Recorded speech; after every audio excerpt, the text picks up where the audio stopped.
There is an old saying I have thought about my entire life. A fish with its mouth closed never gets caught. Most people think wealth is about loud cars, loud clothes, and loud conversations. They think it is about showing the world you have arrived. They are wrong. Real wealth is quiet. Real power is silent. And the moment you break that silence and the moment you open your mouth about the wrong thing to the wrong person, you invite a force that can dismantle everything you spent years building. I have watched this happen to brilliant, hardworking people, people who deserved every dollar they earned. They did not lose their wealth to the market or to a bad investment. They lost it because they talked. And I have spent a lifetime studying exactly why. Let me tell you about the environment we are all navigating. I call it the dark forest of wealth. Imagine walking through a dense forest at night with a flashlight. If you turn it on and wave it around, you feel visible. You feel proud. But in a dark forest, a light does not attract friends. It attracts predators. Human nature has not changed in 10,000 years. We are wired for envy and competition. When you broadcast your financial signal, your net worth, your next move, your strategy, your plans, you are not inspiring the people around you. You are triggering something ancient and biological inside them. You are creating resistance where there was none before. You are converting neutral people into obstacles without ever understanding how it happened. The ancient world called it the evil eye. They believed that a single look of envy could curse your good fortune. Today we call it by different names: lawsuits, unsolicited loans, bad advice from jealous friends, social pressure that slowly bends your decisions toward outcomes that benefit everyone except you. The mechanism is identical. When you broadcast your signal, you jam your own frequency. Information in the game of capitalism is the most valuable commodity that exists, and most people give it away freely, every single day, in exchange for a single moment of feeling seen. These are not suggestions. These are 5 laws of financial survival. Violate them, and you leak power in ways you will never fully trace. Keep them, and you build a fortress around everything you have built that no one can breach. The first thing you must never reveal is the exact size of your net worth. Not to neighbors, not to colleagues, not to old friends from school, and in many cases, not even to family. I understand the impulse completely. You have sacrificed for years. You have ground through the hard months and the lean years. And the number in your account is something you are genuinely proud of. You want someone to acknowledge that. You want a moment of recognition. But I need you to understand what happens the instant you share that number with anyone outside your legal spouse or your tax accountant. They stop seeing you as a person. They start seeing you as a bank. I call this the audit trap. And once you fall into it, there is no clean way out. When your friends believe you earn roughly the same as them, you are equals. You decline the expensive restaurant and they understand. You say you cannot afford the holiday and they accept it. But the moment they know you are sitting on significant cash, every financial decision you make in their presence becomes subject to their judgment. You order the burger instead of the lobster, and suddenly you are cheap. You decline to split the vacation rental, and suddenly you are selfish. You say no to lending money for a car repair, and suddenly you are a bad friend, but because in their mind, your surplus creates a moral obligation to solve their deficit. You lose the right to say no without becoming the villain in their story. I have watched lottery winners go from pure joy to complete isolation in under 2 years, not because the money changed them, because the knowledge of the money changed everyone around them. Cousins who had not called in a decade appeared with elaborate stories. Neighbors materialized with business ideas that needed just a little capital to get started. Friends who had always been equals suddenly felt entitled to a portion of a fortune they had not earned. When you reveal your net worth, you put blood in the water. You cannot then be surprised when the sharks arrive. That is simply what sharks do. There is also a dimension most people never consider: price discrimination. When a contractor sees a modest car in your driveway and simple furniture through the window, he quotes you the fair market rate. But if he knows you recently sold a company or came into a significant inheritance, that same quote triples.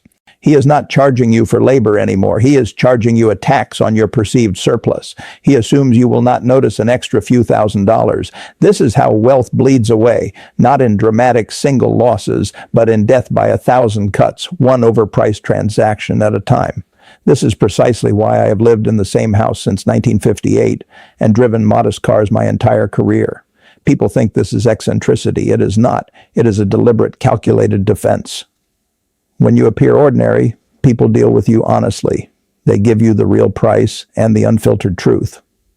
Practice strategic vagueness. When someone asks how you are doing financially, Say the market has been complicated. Say a lot is tied up in illiquid positions. Keep it vague. Keep it boring. If they think you are cash poor, they will never ask for a loan. And if they never ask, you never have to say no. And if you never have to say no, the relationship survives intact. The second thing you must never reveal is your next move before you have made it. This applies to every investment you are considering, every business you are quietly building, every career change you are planning. Psychologists call the specific danger here premature celebration. When you share an exciting plan with people you trust and they respond with genuine enthusiasm, your brain releases a dopamine hit that is neurologically identical to the one it would release if you had actually succeeded. The reward arrives before the work begins. You go home feeling full. The hunger is gone. You wake up the next morning with no urgency to execute because the chemical reward has already been collected without a single hour of real effort. Talking is the enemy of execution. This is not a metaphor. It is biology, but there is a darker reason to stay silent. And that is the reality of deliberate sabotage. When I am accumulating a position in a sector, I tell no one. Because the moment the market knows my direction, prices adjust against me. I become my own obstacle. In your career, telling a colleague you are pursuing the same promotion they want hands them everything they need to outmaneuver you. Not because they are malicious, but because they are human, and humans compete for resources. And then there are the critics. The moment you announce a plan, every skeptic in your life lines up to explain all the reasons it cannot work. Those words are seeds. When the work gets hard, and it always gets hard, those seeds grow into doubt, and doubt grows into paralysis. A new idea in its earliest stages cannot survive direct exposure to cynicism. Keep it in the incubator of silence until it is real enough to withstand scrutiny. Do not tell people what you plan to do. Show them what you have already done. Results are the only currency that cannot be argued with. The third thing you must never reveal is your edge. Your edge is the specific knowledge, the particular strategy, or the structural advantage that allows you to generate returns others cannot replicate.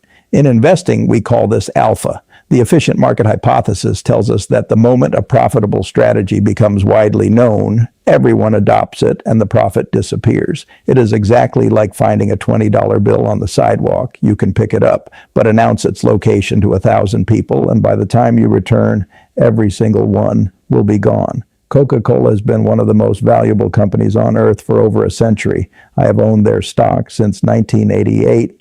Their single greatest asset is not their factories or their distribution network or even their global brand. It is a recipe, a formula kept in a vault in Atlanta.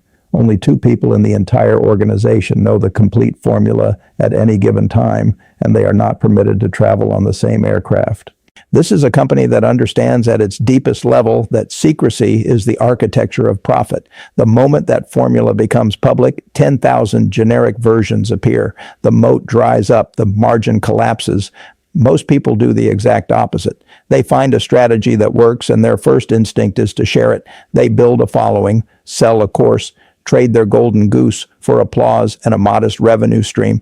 Then they wonder why the strategy stopped producing results. It stopped because they told the world. If someone is selling you a map to a gold mine, it is because the mine is already empty.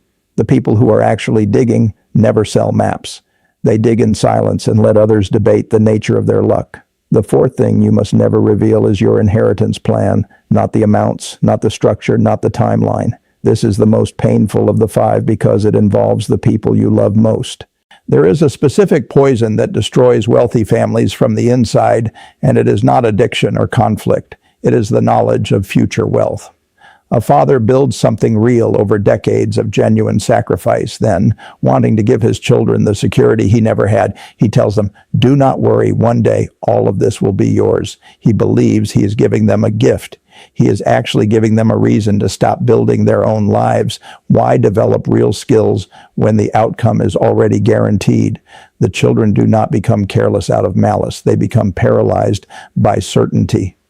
Charlie Munger had a phrase for this: trust fund babies with gray hair, 50 years old, nothing real ever built, a life spent waiting in the shadow of someone else's legacy. My philosophy is simple. Leave your children enough that they feel they can do anything, but not so much that they feel they need to do nothing. Keep the number private until the very end.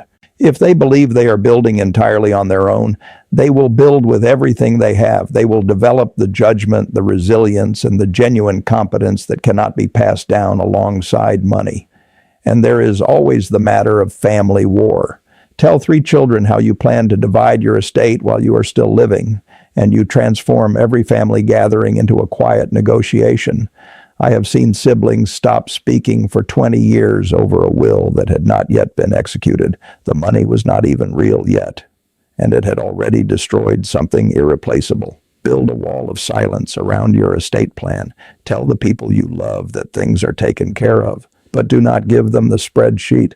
Character is the only inheritance the tax man cannot touch. The 5th and final thing you must never reveal is your good deeds. I have saved this for last because it is the quietest test of all, and in many ways the most revealing one about who you actually are. We live in an era of perform virtue. People donate $10 and spend an hour documenting the experience for social media. They are not being generous. They are conducting a transaction, trading a small financial cost for a large quantity of social approval. That is not kindness. It is commerce with a charitable veneer. My father taught me the difference between the inner scorecard and the outer scorecard. The outer scorecard is what the world thinks of you. The inner scorecard is what you know about yourself when no one is watching and no one is recording. If you do something genuinely good and your first instinct is to tell someone, that instinct is worth examining closely. It is telling you that part of the action was for the audience.